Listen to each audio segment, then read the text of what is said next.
Ауырған жоқ, белгілі жоқ, және де арай жоқ. Екеуі себепті біреу ауырған. Жақсы отырайын. Үйге қандай тапсырма берілді? Үйге қандай тапсырма берілмеді?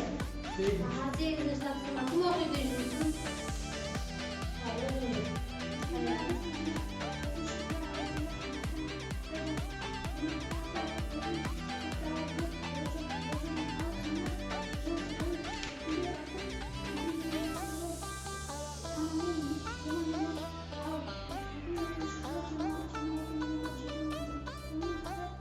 Ал оқушылар салалас құрмалас сөйлемнің түрлерін өтіп жатырмыз дәл қазіргі уақытта. Енді біз алдыңғы сабақта қандай салаластың түрін өттік? Қалғауы салалас құрмалас істе. Енді соның ережесін айтып берейікші, кім айтады? Аяғын айтады.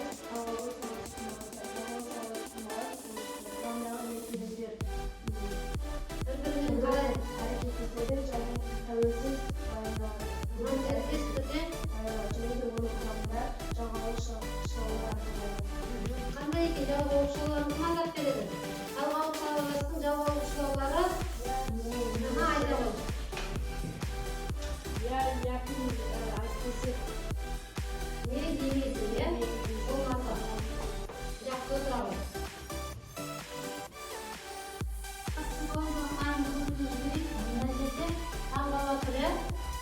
Бұл қанысқа дендірген? Қайда дендірген? Физика пәнінен. Мына тұрған дені біледі? Мақтан емдеміз.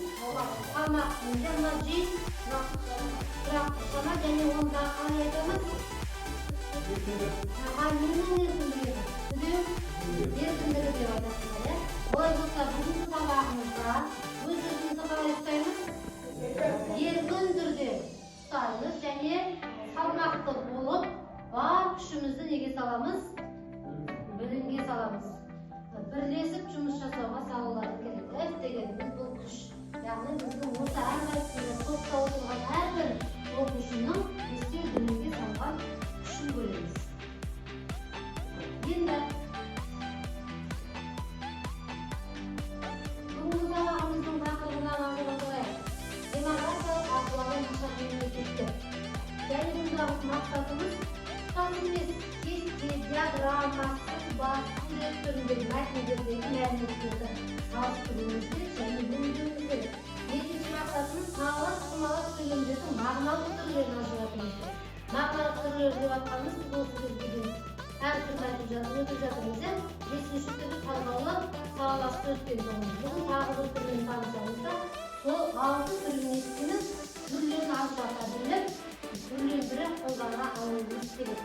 Енді сабақты оқу мәтініміз бар ғой, күнделікті сабақта қолданатын.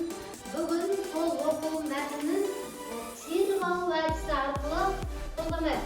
Мына жерде асты белгіленген сөздер бар. Соларды ғана оқу арқылы мәтіннің мазмұнын айтуымыз керек. Мәтіннің мазмұнын оқуға тұтабалар. Ал кім айтып келеді маған? Мәтін не туралы екен? Қалыптасқан жағдайды түсінуге болады ма дейді? 2011 жылы бірінші қаңтарда жер бетіндегі адамдардың саны 7,2 миллиард адамға жеткен болатын. Және де сол кездегі ең адамы Үндістан мемлекетінде 15 миллион 600 миллион адамға қарай қосылып отырған. 15 миллион 600 мыңға жеткен екен, Үндістанның халқы. Жақсы, ары қарай кім айтады? Ары қарай. Мұрат айта қойшы. Олай Үндістан, Пакистан, Нигерияны және қалды. Қалдырған екен, е? Сөйтіп Қытай және Үндістан 2028 жылға қарай 1 миллиард 45 миллионға жетеді. Адамға жетеді деп тұр екен, е? Ал нақтырақ айтатын болсақ, жалпы қазіргі таңдағы халық саны қанша екен Үндістанда? Раушанбек? 1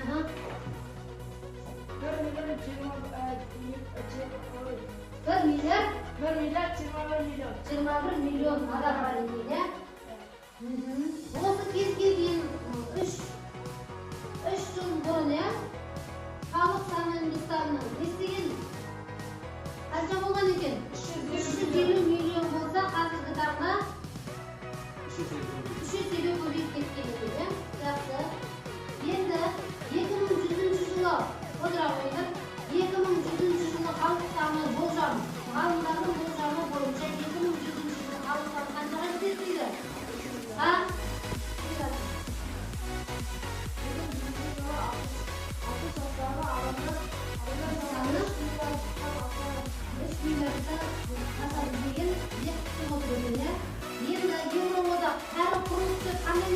мемлекеттер айтамыз.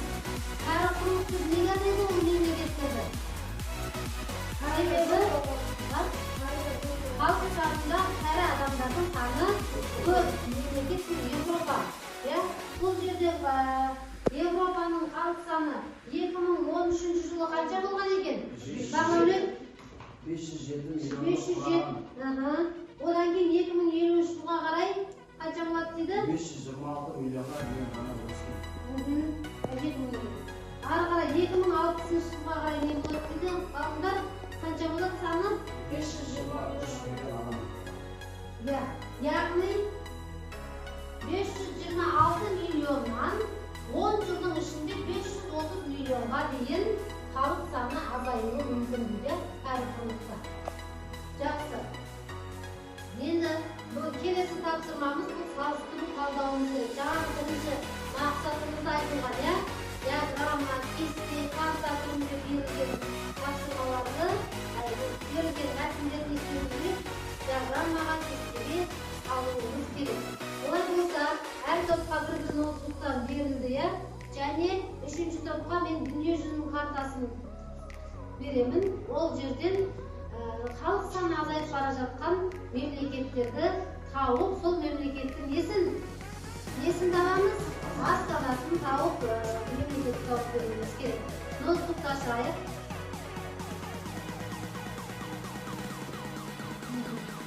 Қолымызда біздің жасанды интеллекттің қандай түрлерін білеміз?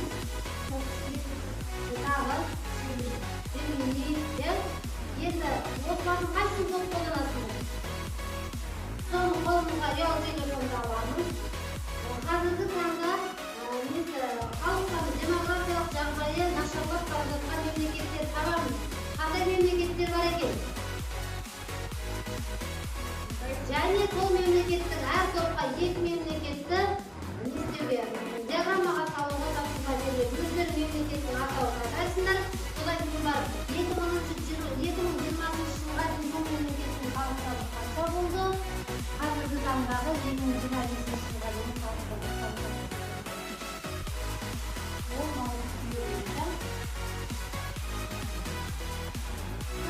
ақылы нашар мемлекеттерді іздейміз. Соның ішінен әр топқа тапсырма беріледі. Соған байланысты мемлекеттерді аламыз да салыстырамыз. 2000 жылға дейін қанша болды халық саны? 2025 жылға дейін халық саны қанша болды сол мемлекеттің? Соны салыстырамыз, талдаймыз және картамен де жұмыс жасаймыз.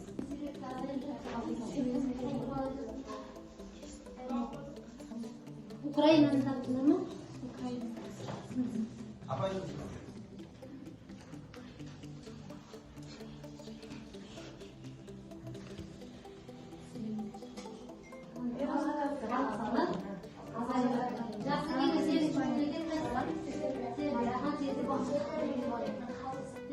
Бұндай Excel'ге мемлекеттерді жаздық. Енді өздеріне жаңа ChatGPT-дан мемлекет халық саны азайып жатқан қандай мемлекеттер бар екен? Сербия мен Румыния. Мына жерге мемлекеттің атауын жазасың. 2000 жылға дейін халық саны қанша болды?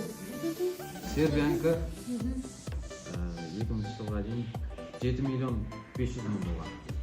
Ал қазір 2025 жылы 6 миллион 6. Қалай салады? 2025 жылға дейін 6 миллион 6. 6 миллион 600. Енді мынау Румынияны жазады. 2000 жылы 22 миллион бүтін оннан 440 мың адам. 22 миллион 440. 40-тың бір саны қайда? Бұндай Excel'ге мемлекеттерді жаздық. Енді өздеріне жаңа ChatGPT-дан мемлекет халық саны азайып жатқан қандай мемлекеттер бар екен? Сербия мен Румыния. Мына жерге мемлекеттің атауын жазасың. 2000 жылға дейін халық саны қанша болды? Сербиянікі 2000 жылға дейін 7 миллион 500 мың болған. Ал қазір 2025 жылы 6 миллион 6. Қалай салады? 2025 жылға дейін 6 миллион 6. 6 миллион 600. Endi buna Ruminiyani жасалган. 2000-жылы 22 миллион бүтін оннан 440 мың адам. 22 Миллион. миллион 440. 40 bir sonu қайда? Қандай мемлекеттерді алдыңдар? Оңтүстік Корея, Украина. Оңтүстік Корея және Украина ма? 2000 жылға дейін халық саны қанша екен? Оңтүстік Кореяның. Қанша екен?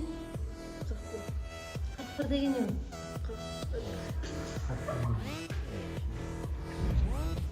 Қажасы 2000.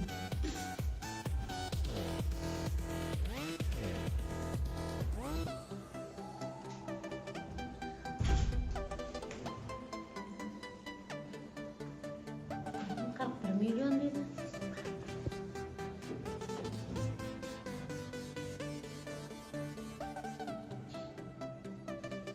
Кейін 2025 жылы ше? Оңтүстік Корея olacağız. Алардың істеп атқандарын қысымды. 39 миллион ғой.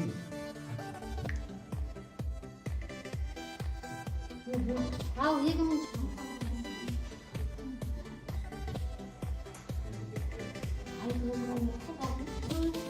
миллиондай болса 22 миллиондай болса, қазіргі таңда 48 миллионға түсті. Fotoğrafı aldık. Балалар саны туралы сөзін бөліп келуге қолдады. Әлеуметтік және еңбек жағдайлары ұзақ жұмыс күндері екі өңір арасындағы теңгерімнің оқуға балалар саны дәрежесіне әсер етті. Жақсы келесі екінші сұрайынымыз енді. Өлім көрсеткіштері өте жоғары, 13-15% құрайды. Одан суыда қарағанда әлдеқайда күштірек. Кемі көрсетілді ма сендерде? Баланы асырай алмаушылық және материалдық. Жақсы. Абай сосын алдыңғы елдерге қарағанда киім-киімдердің тұтыну саны азайғандықтан ол кезде Келесі сендерде. Жай сөйлем. Мынау мәтіннің ішіндегі жай сөйлемдерден салауаттылық арасында кез келгенін жасастырулар болады. Екі сөйлем жасаймын. Біреуін сұрақ қоясың, екіншісін жауап бересің. Төртіншісі сендерге кез келген бірден үйдің? Біріншісінің?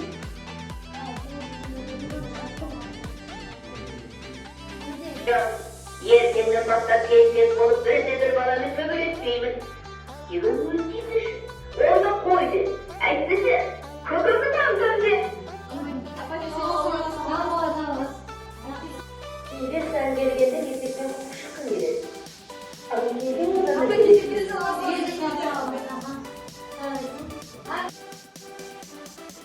Оғы жақтың ел жаман жүрді әлейді. Түсіндірмеді табыласың. Не болмаса, әйелі.